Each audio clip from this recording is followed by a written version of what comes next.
Welcome to the Divine Canine Channel. Welcome to the Divine Canine Channel, where we're talking all things crypto, from NFTs and the metaverse, projects we're currently working on, and we'll even discuss a little bit of God's Word in the Bible. So let's jump right in and get started.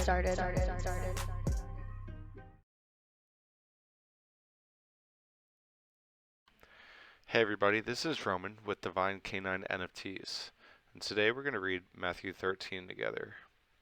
I appreciate you guys coming along and doing these daily readings with me. It means a lot. Let's jump right in. The parable of the sower. On that day, Jesus went out of the house and was sitting by the sea. Such large crowds gathered around him that he got into a boat and sat down, while the whole crowd stood on the shore. Then he told them many things in parables, saying, Consider the sower who went out to sow. As he sowed, some seed fell along the path, and the birds came and devoured them. Other seeds fell on rocky ground where it didn't have much soil, and it grew quickly, since the soil wasn't deep. But when the sun came up, it was scorched, and since it had no root, it withered away.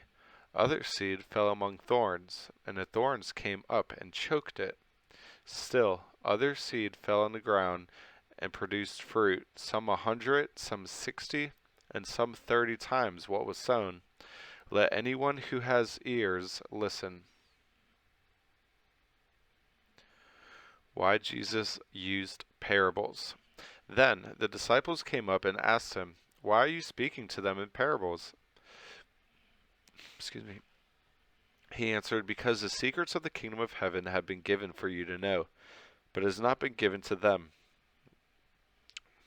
For whoever has more will be given to him, and he will have more than enough. But whoever does not have, even what he has will be taken away from him. That is why I speak to them in parables, because looking they do not see, and hearing they do not listen or understand. Isaiah's prophecy is fulfilled in them, which says, You will listen and listen, but never understand. You will look and look, but never perceive. For the people's hearts has grown callous. Their ears are hard of hearing, and they have shut their eyes. Otherwise they might see with their eyes, and hear with their ears, and understand with their hearts, and turn back, and I would heal them. Blessed are your eyes, because they do see, and your ears, because they do hear. For truly I tell you, many prophets and righteous people longed to see the things you see, but didn't see them, to hear the things you hear, but didn't hear them. The parable of the sower explained. So listen to the parable of the sower. When anyone hears the word about the kingdom and doesn't understand it, the evil one comes and snatches away what was sown in his heart. This is the one sown along the path, and the one sown on rocky ground. This is the one who hears the word and immediately receives it with joy. But he has no root and is short-lived. When distress or persecution comes because of the word, immediately he falls away.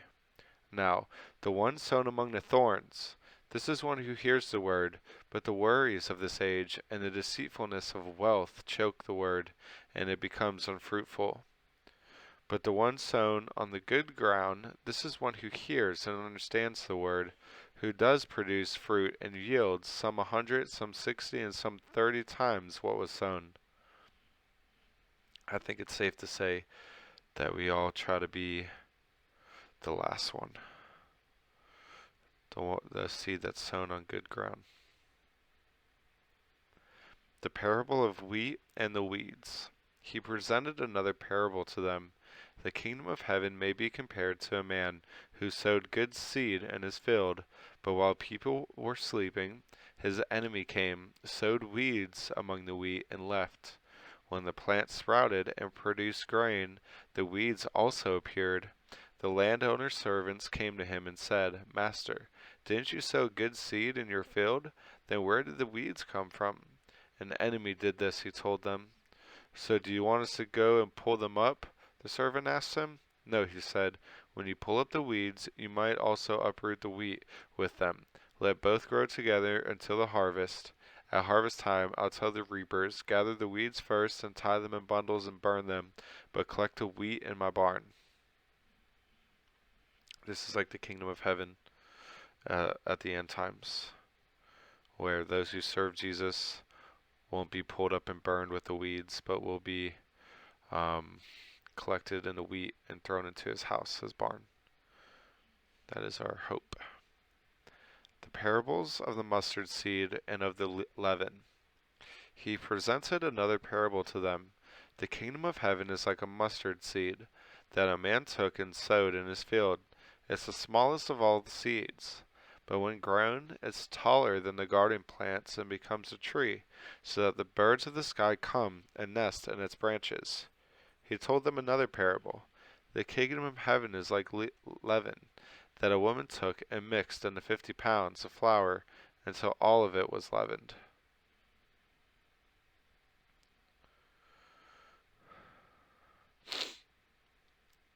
Using parables fulfills prophecy. Jesus told the crowds all these things in parables, and he did not tell them anything without a parable, so that what was spoken through the prophet might be fulfilled. I will open my mouth in parables. I will declare things kept secret from the foundation of the world. Guys, we serve a God that's from the foundation. Foundation. Guys, foundation. We have nothing to worry about. Nothing. Jesus interprets the parable of the wheat and the weeds. Then he left the crowds and went into the house. His disciples approached him and said, "Explain to us the parables of the weeds in the field." He replied, "The one who sows the good seed is the Son of Man. The field is the world, and the good seed, these are the children of the kingdom. The weeds are the children of the evil one, and the enemy who sowed them is the devil. The harvest is the end of the age, and the harvesters are angels. Therefore, just as weeds are gathered and burned in the fire, so it will be at the end of the age. The Son of Man will send out his angels, and they will gather from his kingdom all who cause sin, and those guilty of lawlessness.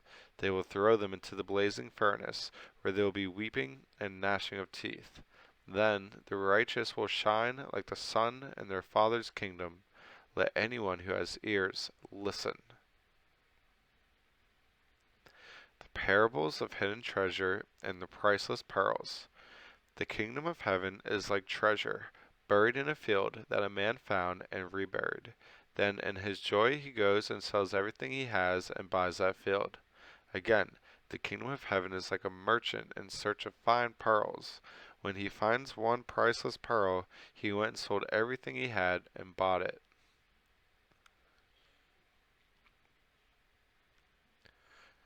The parable of the net. Again, the kingdom of heaven is like a large net thrown into sea. It collected every kind of fish, and when it was full, they dragged it ashore, sat down, and gathered the good fish in the containers, but threw out the worthless ones. So it will be at the end of the age. The angels will go out, separate the evil people from the righteous, and throw them into a blazing furnace, where there will be weeping and gnashing of teeth. Scary stuff, guys. The storehouse of truth. Have you understood all these things? They answered him, "Yes." Therefore he said to them, "Every teacher of the law who has become a disciple in the kingdom of heaven is like the owner of a house who brings out of his storeroom treasures, new and old." Rejection at Nazareth. When Jesus had finished these parables, he left there. He went to his hometown and began to teach them in their synagogue, so that they were astonished and said, "Where did this man get this wisdom and these miraculous powers? Isn't this the carpenter's son? Isn't his mother called Mary, and his brother James, Joseph, Simon, and Judas? And his sisters, aren't they all with us? So where does he get all these things?" And they were offended by him. Jesus said to them, "A prophet is not without honor except in his hometown and in his household." he did not do many miracles there because of their unbelief.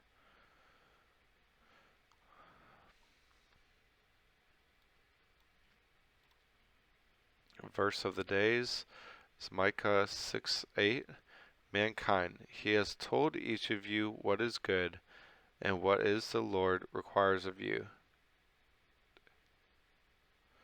To act justly, to love faithfulness, and to walk humbly with your God. Well, thank you guys for joining us today. We appreciate it. If you have any questions, comments, or suggestions, please write them below, and I hope you have a beautiful day.